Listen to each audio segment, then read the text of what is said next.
Good. And I think people, for example, that are in here tonight already saying, like, there's no more curses because of the cross. We're going to discuss all of that. So just stick around Yeah. and, it's fine. You can heckle and just stay with us and we're going to break that down. But the bottom line is they don't believe in it until it happens. So people come and say, well, I don't believe Christians can have demons, or I don't believe Christians can have curses. But then there's a Christian that comes to us saying, my mom struggled with this, my dad struggled with this, my uncle, my grandparents, and I've had this thing I've struggled with. And you say Christians can't have generational curses, but I do. But I do.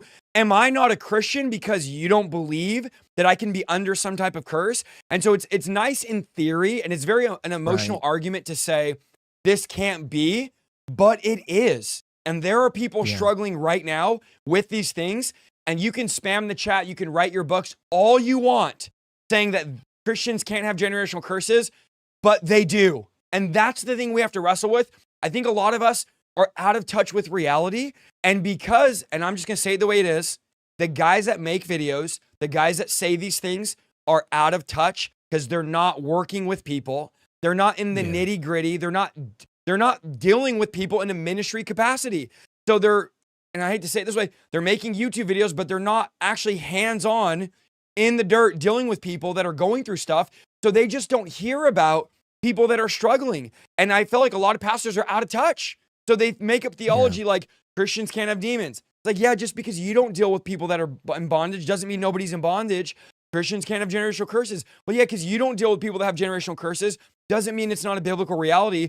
So I do believe there's biblical precedence, and also I think there's so many people struggling that want freedom, but have never realized that this is a thing, never acknowledged it. And we'll discuss the whole, well, what about the cross and Jesus died? Doesn't that break every curse? Now, there is a curse of the law and the curse of sin and death, but that doesn't negate every single curse in Scripture. There's like 30 to 40 curses in one chapter in the Bible, and we think like, whoa, now that Jesus died, every curse in all of Scripture is gone.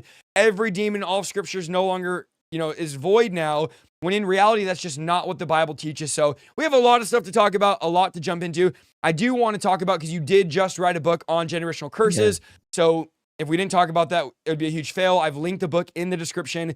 Of course, we're going to go like an hour tonight, but we can't cover the whole book in an hour. There's going to be way more stuff that goes deeper. So we're not going to go into that depth of answering every single question the book answers. But let's just start a little bit talking about what inspired you to write an entire book discussing generational curses. The book's called Inherit Your Freedom. It's a legacy book. It's a book about freedom. It's a book about freedom in your generational line. How did this book come about? And like, what was the inspiration behind even you jumping in to talk about generational curses? Yeah, no doubt. By the way, guys, do yourself a favor and go back and just rewind the last 5 minutes of what Isaiah said. The whole time you're talking, I'm thinking, where was he while I was debating this? I could have used that. Me in, okay, Coach, tag me in. That was straight up fire. And we are going to get into that. And I'm very empathetic to the people who are in the comments saying like, the things they're saying, which we're going to address that. Now, let me just say this. When you go to the doctor and they do their first assessment, they're going to ask you, hey, like, do you have any disposition towards heart disease, or, like basically what runs in your family, diabetes? So it's generally well understood that physical illnesses can actually run in the family. I mean, even a secular doctor will take inventory of those things. And so for me, I love the way you set it up, because I'm a practitioner. I don't talk about ministry. I don't teach ministry in the ivory tower of academia. I do ministry. Matter of fact, some of my favorite ministry moments of the last 5 years have been next to Isaiah Saldivar, casting out demons and praying for people. And, something changes when you actually get into people's lives and situations. And so I've been shepherding and pastoring people for many years, and I've been taking them through this journey of getting free and then becoming sanctified, which sanctification is a process, as you know.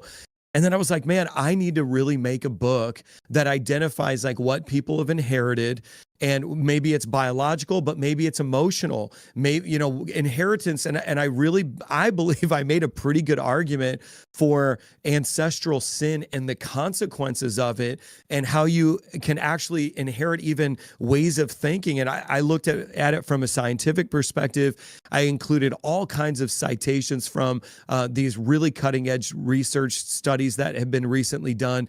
And then also said, but, could it also have been demonic? And let's talk about these things. Matter of fact, so in my book, it took me forever to do this because I wanted this to be like super practical. I ended up even figuring out how to make tests and quizzes that you can take and fill the quizzes out, and then it'll give you basically a score that you can go and determine what you inherited and how to deal with it.